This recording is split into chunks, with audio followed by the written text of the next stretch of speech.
What up, guys? CP the Tool Addict. Woo! We got a different video for you today. Right, Miss Sunny?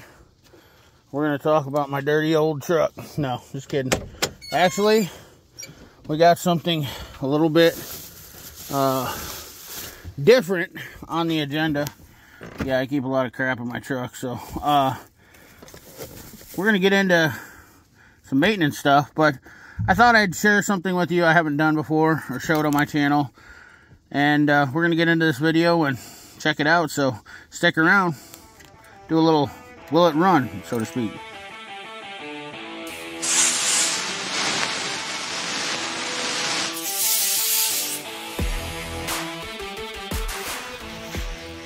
Alright, ladies and gentlemen, Miss Sunny is not sure she wants to be in the truck or not. But, yeah. Anyhow, I wanted to, we're going to start off today, talk about something real quick. I went to O'Reilly's. Pennzoil Platinum. Closeout for $247 a quart. What a deal. I picked up some items here. Picked up a Wix filter. And this is a 51056. Let's see if this one's actually made in the USA. This one says it on it. Made in Mexico. Disappointment. $21.99. Wix filter, not even made in the USA, with a $21.99 price tag.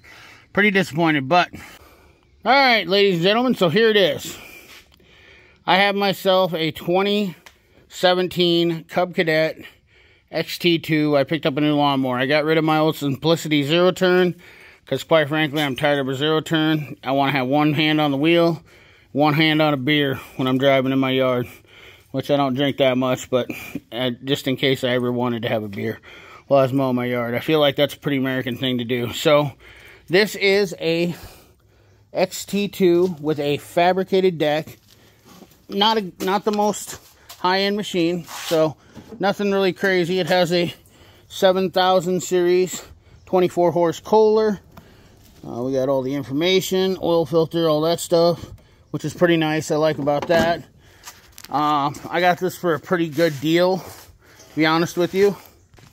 It has the push button start, which is definitely unique for a lawnmower. Not sure I really like that yet, but yeah, I'm not a lawnmower mechanic, but I am a mechanic by trade, and this thing has a couple issues. First of all, the reason I got it so cheap is that the hydrostatic transmission, which is a K46 DV or something like that, it's a K46, which some guys say are pretty crappy, but the dealership that I talked to said that it's not. They said or that it's weak in reverse and forward. So we're going to go ahead and try to address that. But it also won't start, and it was supposed to start and run when I got it. Okay? But let's talk about a few things on this machine that I'm a little disappointed versus trading over my Simplicity, and just the way mowers are, from my aspect, of just things that I don't like about buying newer equipment or vehicles nowadays. First of all, the big elephant, or the big thing I want to address is the stupid plastic hood. I hate that. But this does have a bumper guard on it, which is really nice. I like the bumper. The hood, however, is really stupid. Really simple to take off. You just basically tilt it up, and it comes up about halfway, and you can pop it right off, which is kind of really nice. I did like that. Pretty simple.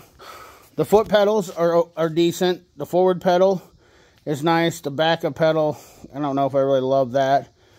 Tires, decent Carlisle tires. I don't really have an opinion on lawnmower tires. I've never wore out a set in my life.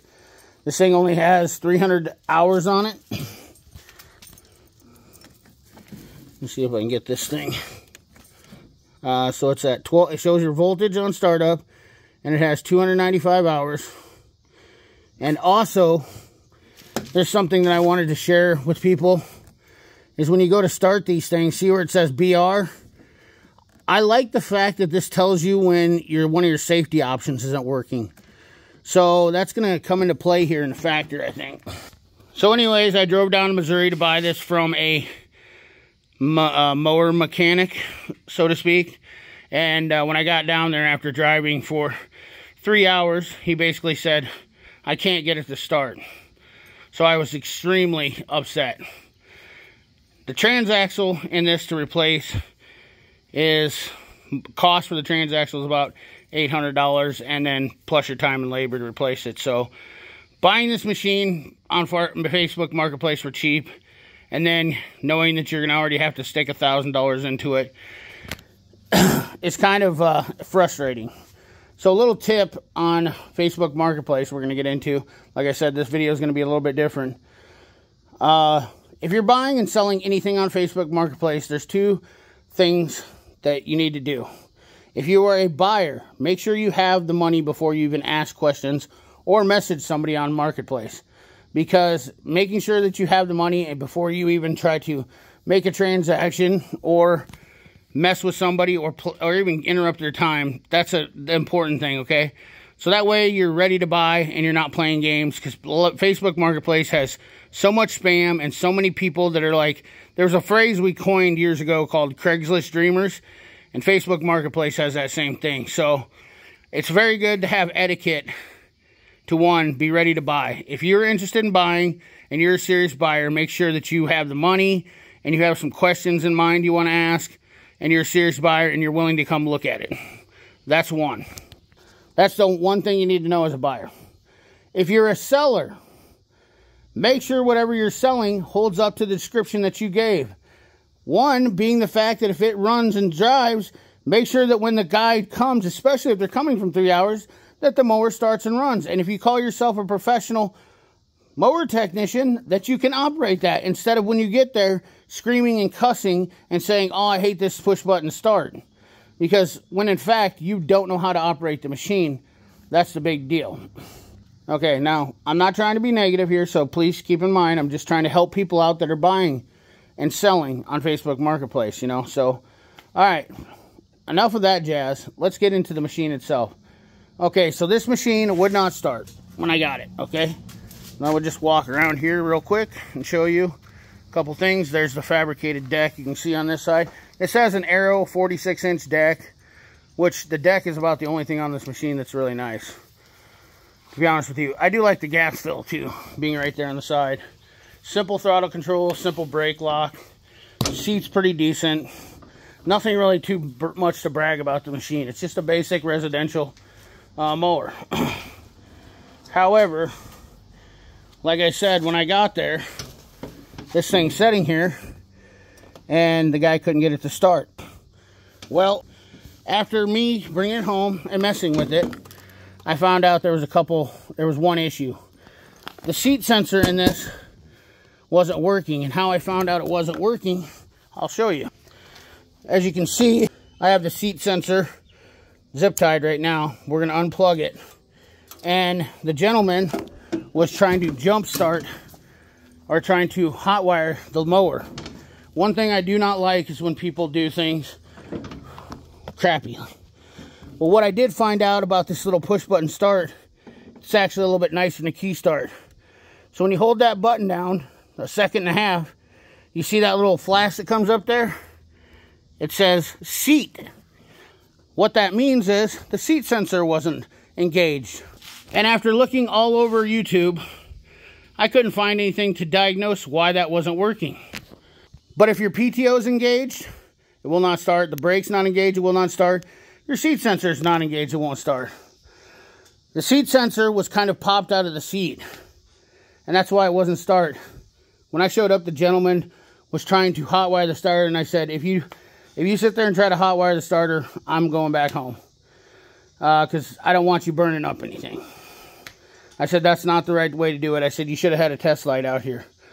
After me getting home, taking a test light, researching, and learning about this mower, I literally feel confident now that I'm actually pretty well versed and knowledgeable on this model mower. So I figured I might as well share a video, because there could be people that run through the similar situation, and there was nothing on YouTube about that. That little button is ingenious, in my opinion.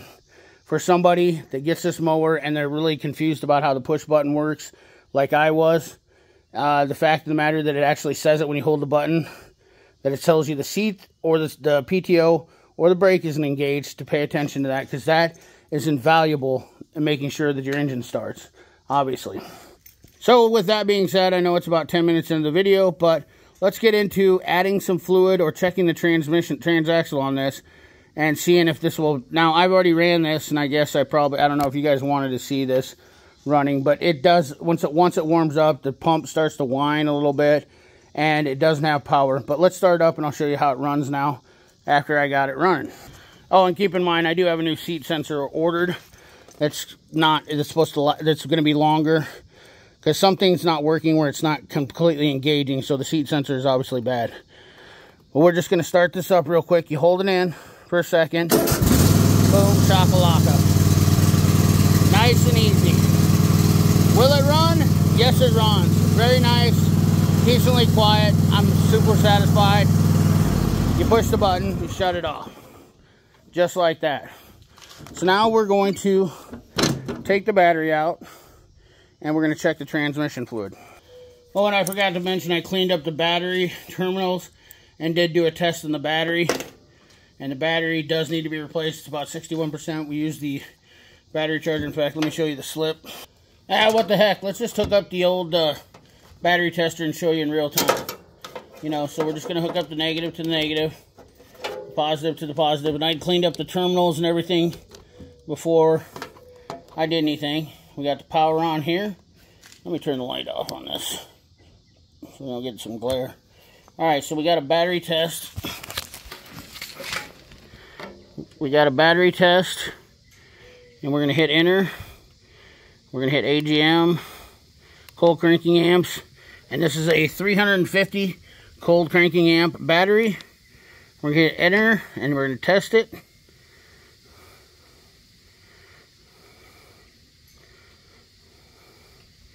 Oh, so it's saying good charging. The health is at 57%, charge 92%, 12 volts internal. So yeah, we're not bad. It's not good. Now something I do want to notate is that it says right here, replace, on a previous, testing that I did, that the voltage was at 13.25 after I got it off the charger. The health is still at 59%. Which that's what it's saying, 57% here. And then it's 268 cold cranking amps measured. Kind of a caveat we got to watch out with these little testers like that. You know, we've got one that says it's good and it doesn't need to replace. We got one that says it's bad. So it's right on the cusp. You got to understand that when you're looking at it. You know, watch your voltage and look at that. Something to be noteworthy about these little testers is they're not exactly the smoking gun in testing a battery. They aren't like the old carbon piles that put a good load on them. And that's what they really need, because if you put a load on this battery, a heavy load, which there's not really much of a heavy load, starting the engine turns over good. It has LED lights. It doesn't have a lot of electrical. If you put a little bit of a load on this, I guarantee you this battery would fail. And these things do not put that type of load on there. So this was a good test to share with you guys. Alright, so now that we've gotten that out of the way, let's go ahead and tear out the battery. I'm going to replace this bolt too because it's kind of wonky. I have a 1/4 by 3/8 bolt right here. We're going to replace this one because I have plenty of hardware, because I stock hardware at my house for this reason. That way I don't have to go, and I've already replaced one bolt on this, obviously.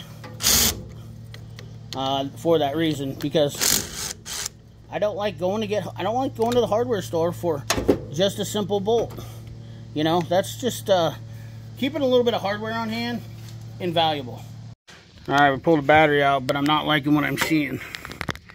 It looks like somebody's already been in here and they've destroyed the fill plug of trying to get it out, and then they've garbaged it up. So I believe we pull out this little doohickey here.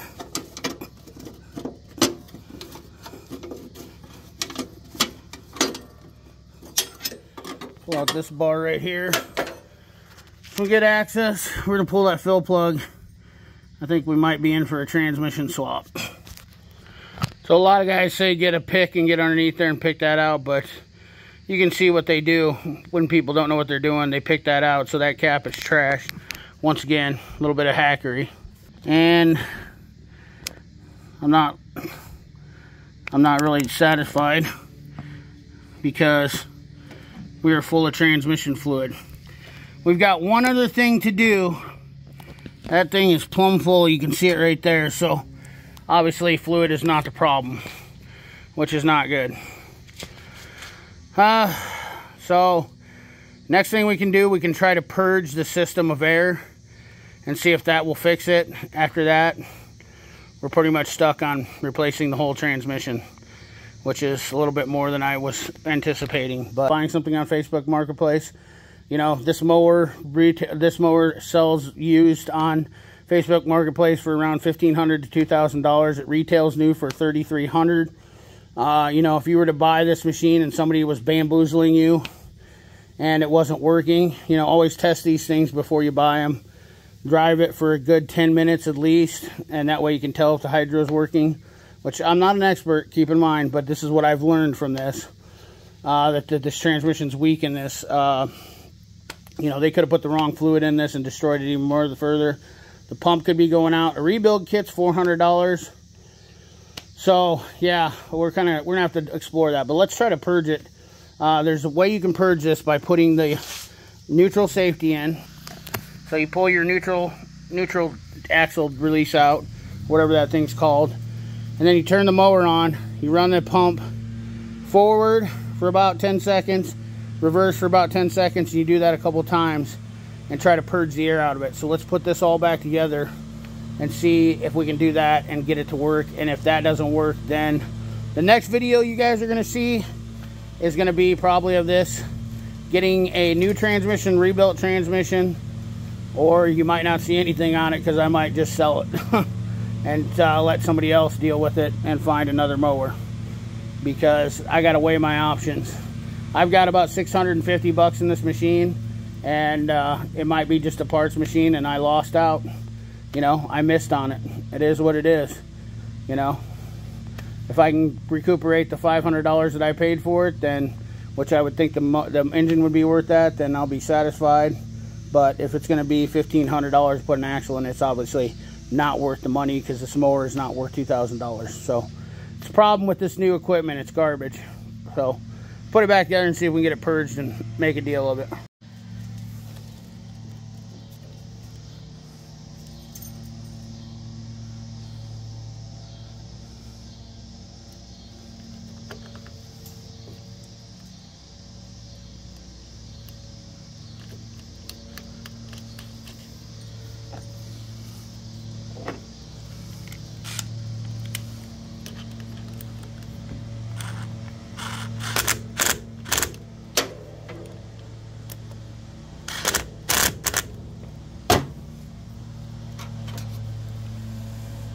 Alright, so the procedure is we're going to start it up.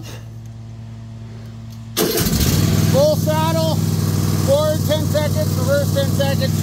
Repeat the process.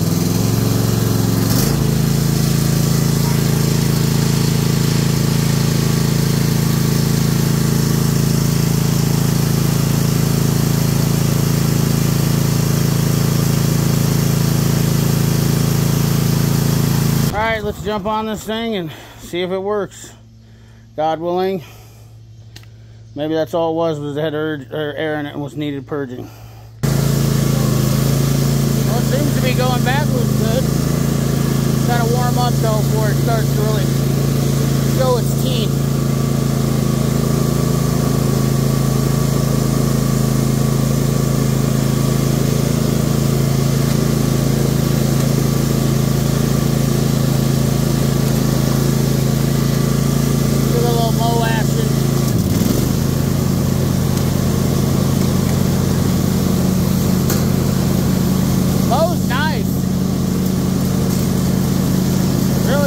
Turns good.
to have this thing completely floored, and it barely backs up this hill.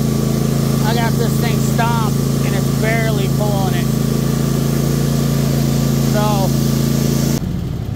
long story short, this is not a good deal. So I got some decision making to do. Do I buy a new K46 axle for it and run with it, or take it out, have it rebuilt? I don't know. I got to research and find out now what the next thing is. What do you think, Sonny? It's a pretty nice mower, and I'm definitely happy with having a steering wheel now versus a zero turn, because hey, look, I can actually film with this where, you know, I couldn't when I was mowing my lawn on the other one. Which, this is not a lawn mowing channel, not a lawn mowing repair channel. You're not going to see a ton of lawn mowing repair content, but this was something that I figured, quick video that I could do, little, you know, tidbit to help people out. So in the long run, the next video we'll see where we're going to be at with this, because obviously I got to get parts and if I'm going to rebuild it, but I need to do some research first. I've heard some mixed reviews on these axles, so if somebody does come along in this channel that knows a little bit more about these Cub Cadets MTD series tractors. They use the same K46 axle in John Deere's. I understand it's pretty much a common transmission. So, but I'm not scared to do a little work, and that's why I buy a little bit cheaper. You know, that's the whole point. I'd rather buy something, you know, that if I fix it, I know what is being done with it. That way I know what's wrong with the machine, what's been replaced with the machine, and I know for a fact. That's my trust issue. So that's another caveat to buying something cheaper. If you're willing to put in a little work, at the end of the day, you'll know what's wrong with the machine, what it needs, everything that's done to it. Look at the little squinty over there. Look at him on the picnic table. He's just running around there in the neighbor's yard. Sorry, squirrel. But anyways, guys, hope you enjoyed this video, and hopefully if you want to see part 2, let me know in the comment section. And you know, Sonny's gonna be trying to destroy my mower at some point. But yeah, like, comment, share, subscribe, ring that bell. Remember, keep your hands dirty and your money clean. Thanks for watching.